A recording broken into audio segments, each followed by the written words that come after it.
Hey everybody, welcome back to the Healthy Living Scottsdale Podcast. I am your host, Coach Adam. Today, just going one-on-one here with Coach / Director now, Jolie. Welcome in, Jolie. Good Thanks. morning. Before we get into our topic today, which has to do with we've done pods in the past before about how to dissect and break down InBody remeasures when we do our integration week check-ins. And today we're going to deal a little bit more with how to assess the feedback and make adjustments when necessary. And we're kind of timing this up with a beginning of a new phase for us. So before we get into that, we're going to talk about, as always, our client of the week. And this week it is Renee Wilson. Renee Wilson is a somewhat new, steady afternoon member of ours that just actually had an example of a great InBody. You want to talk about that? Yeah, Renee came in the other day and she's super diligent about keeping up with her 2-week check-ins. We have all of our new members come in every couple weeks, do their check-ins. She comes in and she gets on the InBody and she's like, oh no, I'm already seeing like my numbers go up because it shows the little profile when you hop on the InBody and start the scan. Yeah. And I was like, give it a minute, we'll print it out, we'll go over it. And just exactly what you want to see as a member, I think, at Legacy or just anywhere, right? You're seeing your skeletal muscle mass go up, your percent body fat going down. She's been super just diligent about making sure she's getting her workouts in 3 to 4 days a week. They've had some family stuff going on, but it was to the point where her scan's been so great. She brought her husband in, started training with us. It's been yesterday. And so Renee, just congrats. Keep up the great work. Yeah, great work. I joked with her. I was like, you should probably frame this. Like, this is like ideal. Like, if it's cool with you, I'm just going to show everybody like what an InBody result should look like. Pop it on the fridge. Yeah, throw it on the fridge, throw it here on the front door, wherever. All right. So, going to get into the topic. So, we talked about it a little bit before, always have a few factors that you want to consider when you are taking your InBody or doing your InBody scan / check-in. Just going to roll through these list form and then we'll kind of get into a little bit each one. So always worried about hydration levels, the timing, and and that can be both time of day and also women body functions play a big role in that as well. Stress and sleep, and then recent meals and things like that. So those are all going to play factors in how both accurate and legitimate, I guess, the InBody results are. So hydration is a big one. We talk about how, or a lot of people bring up how they're often not hydrated enough or feel like they're not hydrated enough and kind of use it as a excuse post sometimes. So it's almost like one of those things where it's always a little too late when it's realized. So hydrating well before, I think people, when that total weight number is higher than they want, that's one of the red flags that they look at, because let's be honest, when we look at the InBody results, we're looking at total weight, muscle mass, body fat, both in pounds and a percentage, and then sometimes your water balance ratio. So how do we convince people to not worry so much about the total number, that big number that just says weight on top? Well, I think when people come in, they think like, oh my gosh, I'm going to have a bad scan. Like, I was just away on vacation, I'm going to have a bad scan. Or in Renee's case, she's, they've had a lot of stuff going on, family life, just things popping up. And so automatically looks at that weight number. And that's why I was like, Renee, let's wait a minute and actually look at the data. And I think it's data, it's not a diagnosis, right? Like when we're printing out whether you're looking at it on your app or we're getting your printout, trying to look at it as just the data of, okay, like this is my weight, this is my muscle mass, this is my percent body fat. And it also depends on what phase we're in of what results you're going to see. And so what I've been encouraging our members to do, we just finished an endurance phase, stepping into hypertrophy, bigger emphasis on putting on skeletal muscle mass. So what a lot of our members have seen is a slight decrease in muscle mass over the endurance phase. And you could talk a little bit about that, of just why they might see that tiny bit of a drop, but it's actually priming you to put on more muscle. So looking at the numbers as just kind of looking at it as more data rather than just honing on one number and as a picture in time. Yeah. I think a good kind of to like summarize that is using the saying that if a number isn't exactly what you want it to be, it's not failure, it's feedback, right? So we want to use that to make the adjustments when and where they are needed.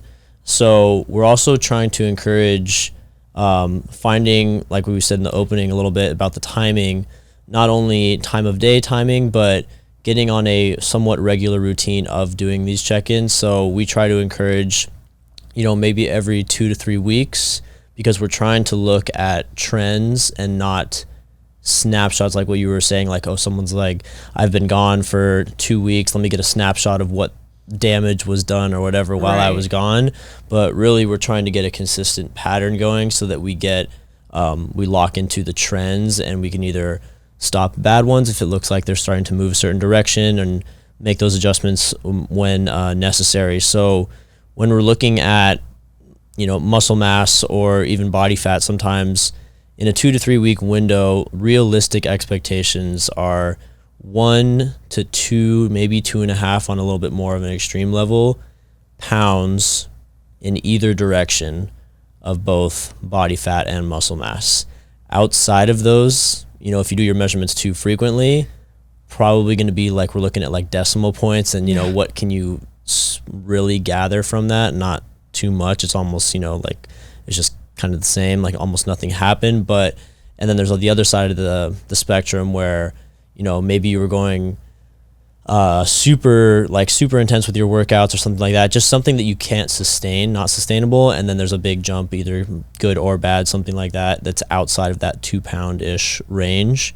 When you mentioned looking at the different phases, how can we basically encourage, because we were starting hypertrophy as of a couple days ago, so how do you encourage somebody that this is a big time phase? And because I was telling people on the floor yesterday, I was like, now is the time we want to build that muscle mass. Like, how are you convincing them that hypertrophy is the one?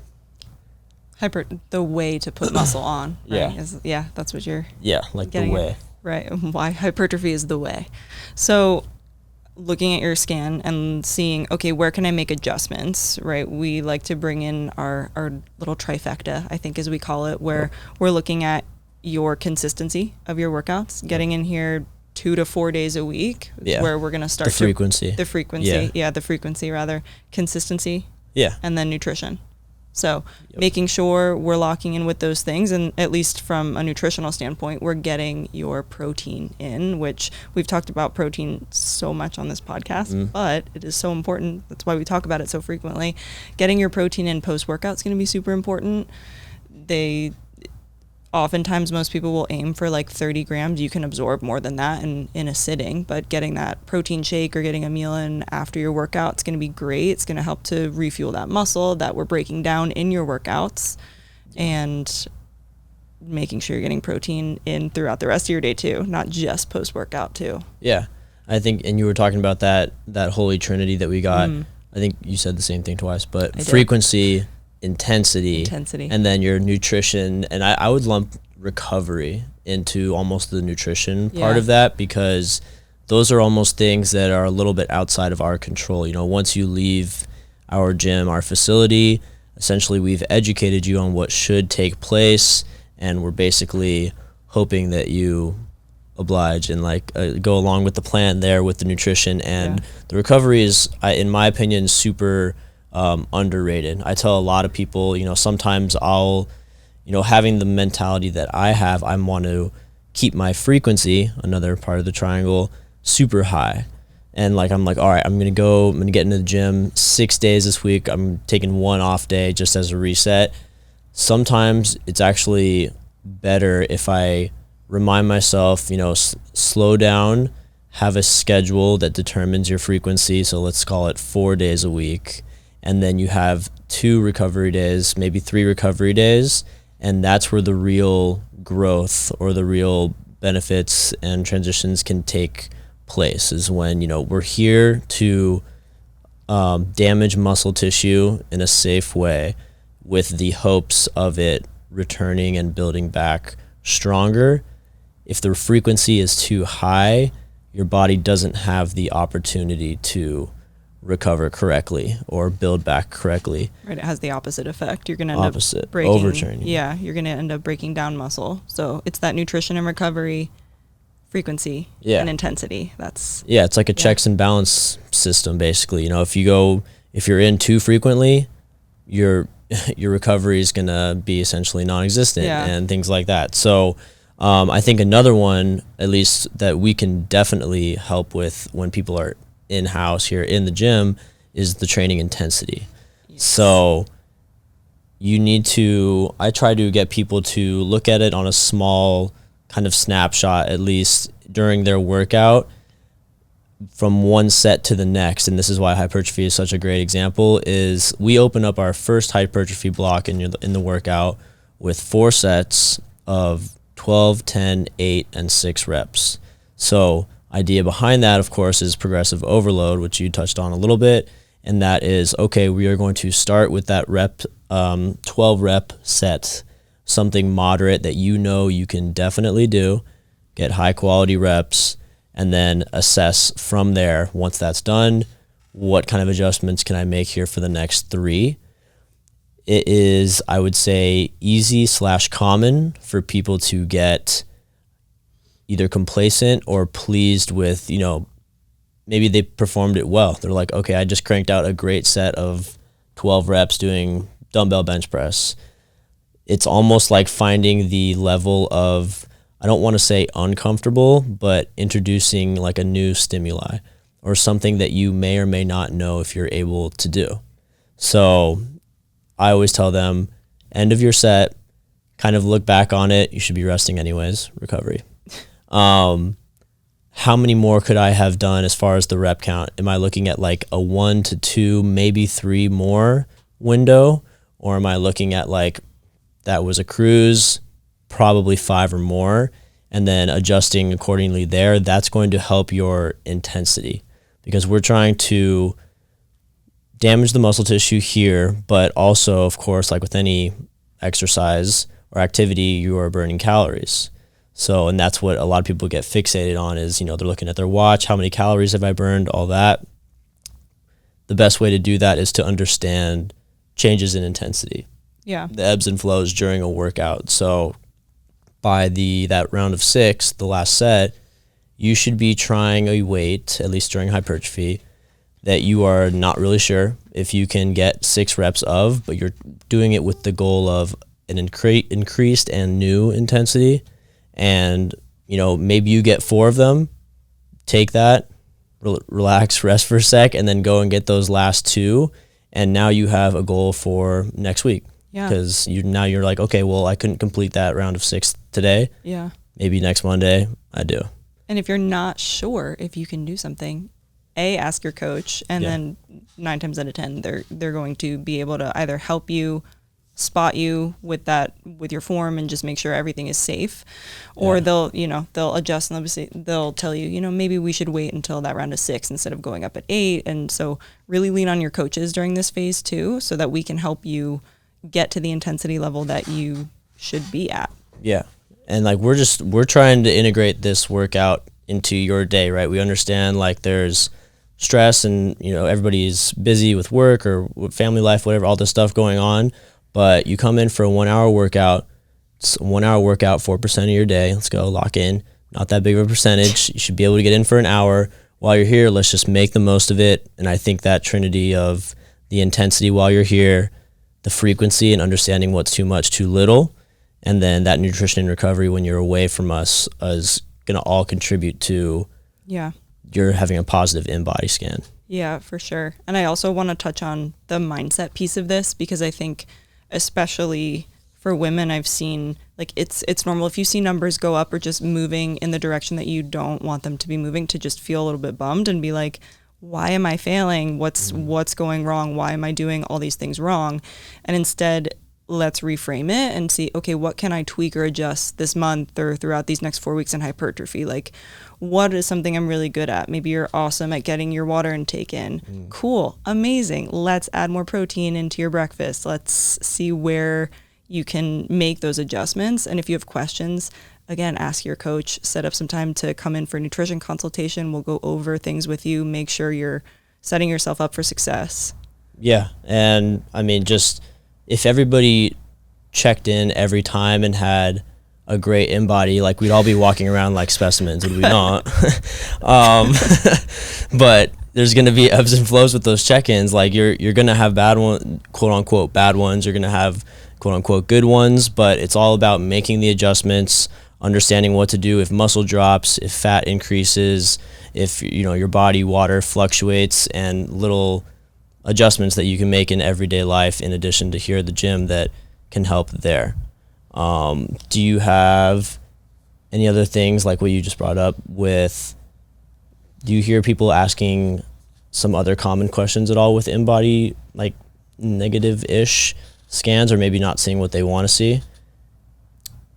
It's mostly, it 9 times out of 10 leans into nutrition or making sure their consistency is where it needs to be. I think we're coming off summer. We've got people just kind of getting into new routines as the fall kind of sets in and stuff. And so it's kind of reassessing your schedule, making sure we're getting consistent with getting here. Maybe that's the same time every day, maybe not. Yeah, we're gonna have the holidays too. Exactly. It's always Yeah. gets a little sketchy in there, but Yeah. so those are all going to be great things to keep in mind. You're not going to have a great InBody every time. It happens to the best of us. Like my last one was not where I wanted it to be, or not what, at least in my mind, I thought it was going to be. So I'm going to go back, revisit some things, and then with this phase of training that we're currently in, we expect to see a lot of people do well and they like it. So yeah, it's always seeing what adjustments you can make where. It's not failure. It's feedback. All right. Well, I think that's it for today, guys. We will be back next week with more great information. Thank you so much for listening to the Healthy Living Scottsdale Podcast. Do you have a question that you'd like for us to answer live on the podcast? If so, all you need to do is head over to the Apple Podcast app on your iPhone and do 3 simple things. First, leave us a rating and review telling me what you think of the podcast. In that review, ask anything you want related to health, fitness, or nutrition. And if you want a shout out, leave us your Instagram handle or name. That's all you have to do. Then listen to hear your questions answered live on the next Q&A episode.